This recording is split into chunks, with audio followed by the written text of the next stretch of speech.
How to automate Zoom meetings in Monday.com. You can do this in 7 simple steps. 1. Go to Automations, open Monday.com, and click Automate in the top right corner of your board. 2. Select a trigger. Choose a trigger like when a date arrives to schedule a Zoom meeting automatically. 3.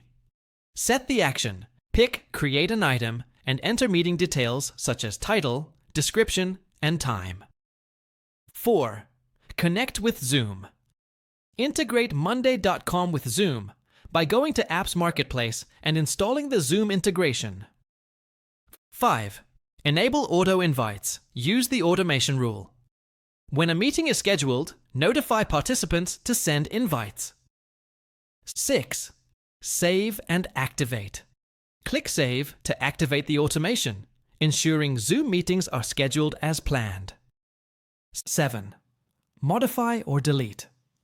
Anytime, return to automation settings to change meeting details or stop automatic scheduling.